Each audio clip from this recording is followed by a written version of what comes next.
I have a question. Who here remembers when they first realized they were going to die?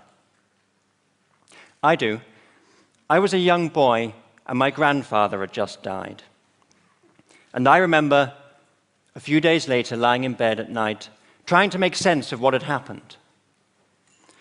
What did it mean that he was dead? Where had he gone? It was like a hole in reality had opened up and swallowed him. But then the really shocking question occurred to me: if he could die, could it happen to me too?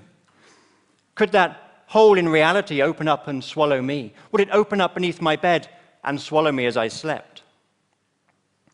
Well, at some point, all children become aware of death. It can happen in different ways, of course, and usually comes in stages. Our idea of death develops as we grow older. And if you reach back into the dark corners of your memory, you might remember something like what I felt when my grandfather died, and when I realized it could happen to me too. That sense that behind all of this, the void is waiting. And this development in childhood reflects the development of our species. Just as there was a point in your development as a child when your sense of self and of time became sophisticated enough for you to realize you were mortal.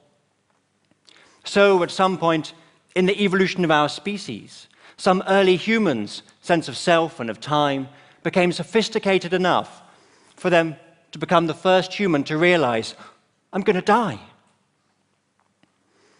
This is, if you like, our curse. It's the price we pay for being so damn clever. We have to live in the knowledge that the worst thing that can possibly happen one day surely will. The end of all our projects, our hopes, our dreams, of our individual world.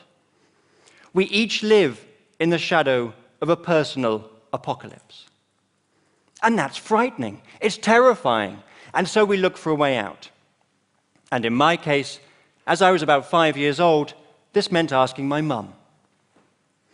Now, when I first started asking what happens when we die, the grown-ups around me at the time answered with a typical English mix of awkwardness and half-hearted Christianity. And the phrase I heard most often was that Grandad was now up there looking down on us. And if I should die too, which wouldn't happen, of course, then I too would go up there, which made death sound a lot like an existential elevator. Now, this didn't sound very plausible. I used to watch a children's news program at the time, and this was the era of space exploration. There were always rockets going up into the sky, up into space, going up there. But none of the astronauts, when they came back, ever mentioned having met my granddad or any other dead people. But I was scared, and the idea of taking the existential elevator to see my granddad sounded a lot better than being swallowed by the void while I slept. And so I believed it anyway, even though it didn't make much sense. And this thought process that I went through as a child, and have been through many times since, including as a grown-up, is the product of what psychologists call a bias. Now, a bias is a way in which we systematically get things wrong, ways in which we miscalculate, misjudge, distort reality, or see what we want to see. And the bias I'm talking about works like this. Confront someone with the fact that they are going to die, and they will believe just about any story that tells them it isn't true, and they can instead live forever, even if it means taking the existential elevator. Now, we can see this as the biggest bias of all. It has been demonstrated in over 400 empirical studies. Now, these studies are ingenious, but they're simple. They work like this. You take two groups of people who are similar in all relevant respects, and you remind one group that they're going to die, but not the other. Then you compare their behavior.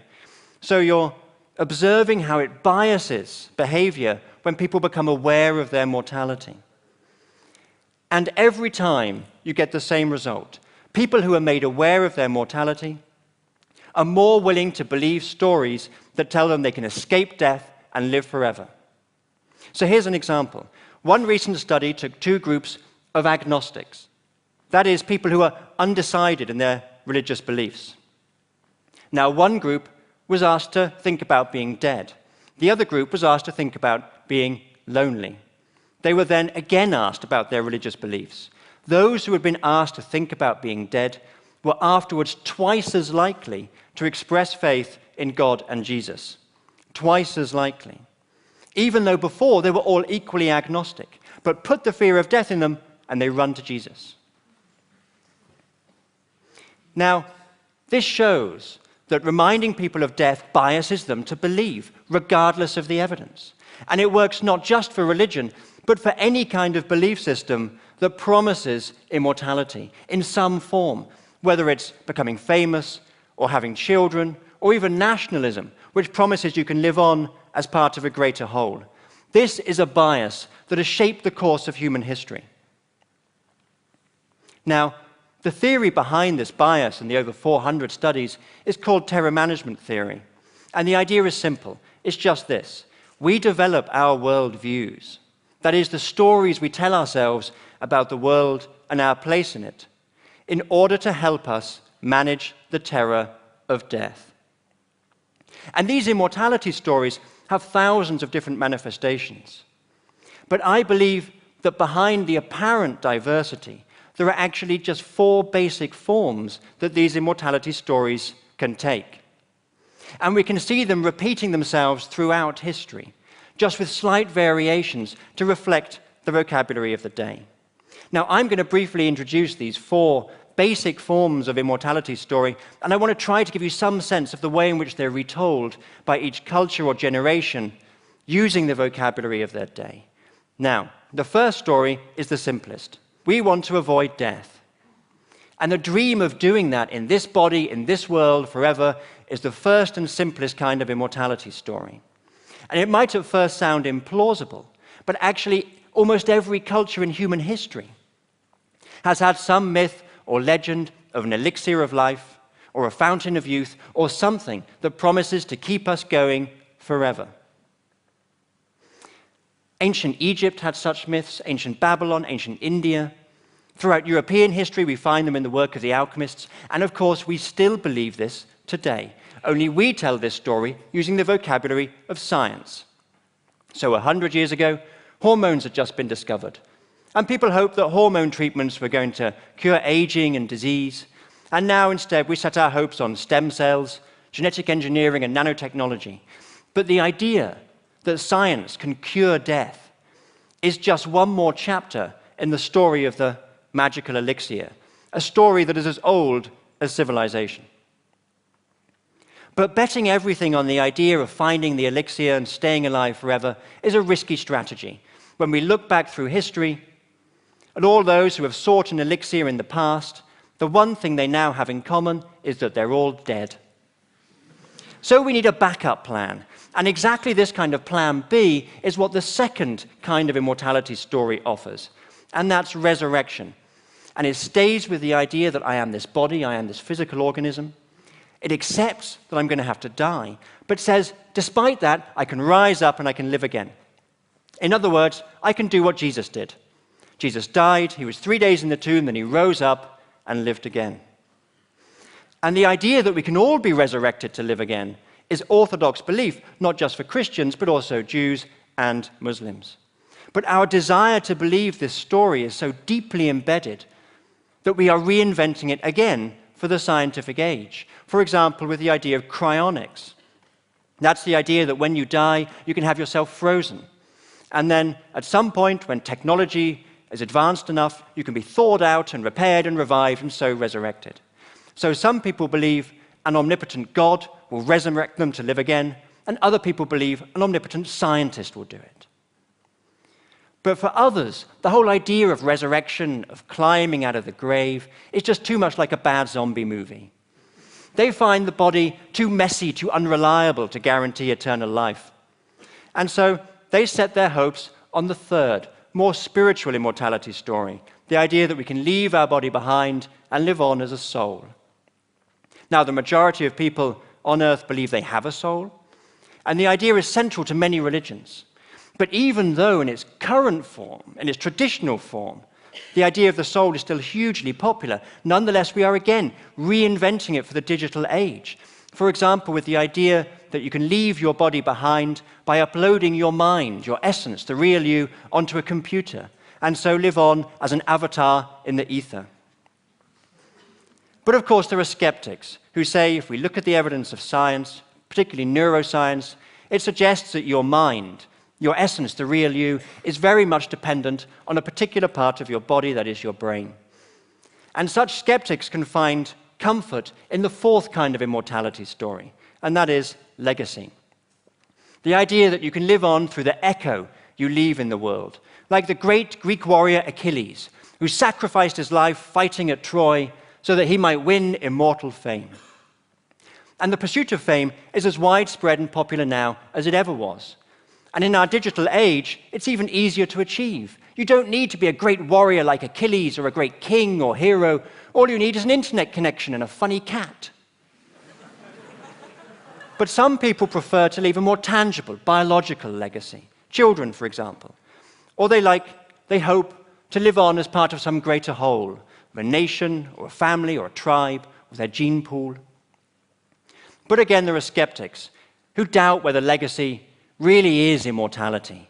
Woody Allen, for example, who said, "I don't want to live on in the hearts of my countrymen. I want to live on in my apartment." So those are the four basic kinds of immortality stories, and I've tried to give just some sense of how they're retold by each generation with just slight variations to fit the fashions of the day. And the fact that they recur in this way, in such a similar form but in such different belief systems, suggests, I think, that we should be skeptical of the truth of any particular version of these stories. The fact that some people believe an omnipotent God will resurrect them to live again, and others believe an omnipotent scientist will do it, suggests that neither are really believing this on the strength of the evidence. Rather, we believe these stories because we are biased to believe them, and we are biased to believe them because we are so afraid of death. So the question is, are we doomed to lead the one lives we have in a way that is shaped by fear and denial? Or can we overcome this bias? Well, the Greek philosopher Epicurus thought we could. He argued that the fear of death is natural, but it is not rational. Death, he said, is nothing to us, because when we are here, death is not. And when death is here, we are gone. Now, this is often quoted, but it's difficult to really grasp, to really internalize, because exactly this idea of being gone is so difficult to imagine. So 2,000 years later, another philosopher, Ludwig Wittgenstein, put it like this: death is not an event in life. We do not live to experience death. And so, he added, in this sense, life has no end. So, it was natural for me as a child to fear being swallowed by the void, but it wasn't rational, because being swallowed by the void is not something that any of us will ever live to experience. Now, overcoming this bias is not easy because the fear of death is so deeply embedded in us. Yet when we see that the fear itself is not rational, and when we bring out into the open the ways in which it can unconsciously bias us, then we can at least start to try to minimize the influence it has on our lives. Now, I find it helps to see life as being like a book.